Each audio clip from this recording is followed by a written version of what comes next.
মুর্শিদাবাদ জেলায় একাধিক জায়গায় দূরপাল্লার ট্রেন আটকে রয়েছে ওয়াকআপ বিক্ষোভের জেরে এবং সেই জায়গার পরিস্থিতি ঠিক কি রকম, দূরপাল্লার ট্রেন কোথায় কোথায় আটকে রয়েছে বিস্তারিত জানাবেন আমাদের প্রতিনিধি অরিত্রিক ভট্টাচার্য।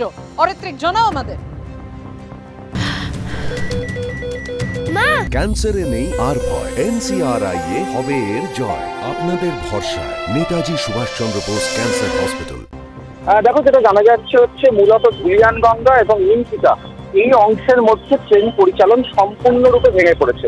বেশ কয়েকটি ট্রেন বিভিন্ন স্টেশনে আটকে রয়েছে।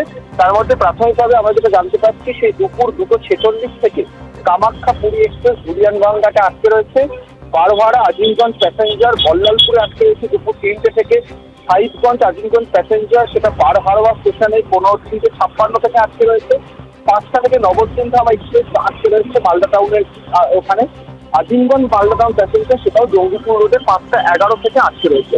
প্রাথমিকভাবে এই কয়েকটি ট্রেনের কথা বলা হলে যেটা বলা হচ্ছে যে যত সময় যাচ্ছে আটকে থাকা ট্রেনের সংখ্যা বাড়ছে, বিভিন্ন স্টেশনে আটকে থাকা ট্রেনের ভিড় বাড়ছে এবং মুর্শিদাবাদ যেহেতু উত্তরবঙ্গ এবং দক্ষিণবঙ্গের মাঝে একটি অত্যন্ত গুরুত্বপূর্ণ জায়গা এবং সেখানে কিন্তু কার্যত এই বাংলার উত্তর এবং দক্ষিণের মধ্যে পরিষেবা প্রায় ভেঙে পড়ার মতন পরিস্থিতি হচ্ছে, কারণ কোনো ট্রেনই কিন্তু এই মুহূর্তে ওই অংশে ক্রস করতে পারছে না।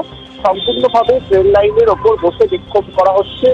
RPF এখনো পর্যন্ত কোনো স্টেপ নিতে পারেনি, কারণ RPF এর তরফ থেকে যেটা বলা হচ্ছে যে স্টেপ নিতে গেলে আরো বেশি ভয়ানক পরিস্থিতি হতে পারে, এমন একটা পরিস্থিতি। এবং আপাতত এই আন্দোলন এবং এই বিক্ষোভ চলছে। ধন্যবাদ তোমায় অরিত্রিক। মুর্শিদাবাদের পাশাপাশি পাক সার্কাসের ছবি দেখাবো, যেখানে এই একই দাবিতে অর্থাৎ ওয়াকআপ আইন বাতিলের দাবিতে পাক সার্কাসে বিক্ষোভ। আলিয়া বিশ্ববিদ্যালয়ের ছাত্রছাত্রীদের ভাঙা হলো পুলিশের ব্যারিকেড, রাস্তা অবরোধ করা হয় সেখানে।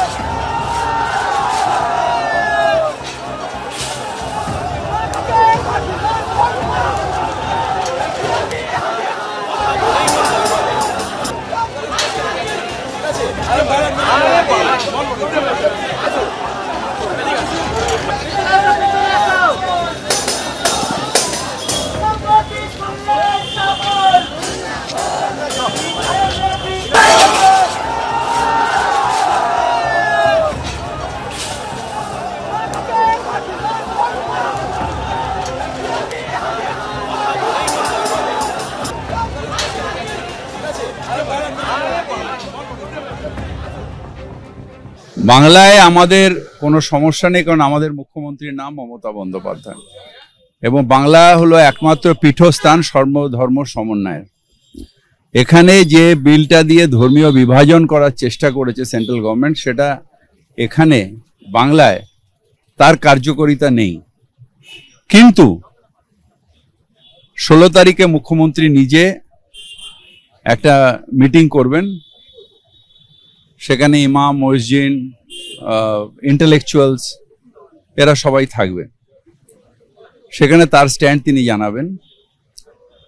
কিন্তু এই লড়াইটা সুপ্রিম কোর্টে লড়তে হবে, এই লড়াইটা এখন এখানে লড়বে না।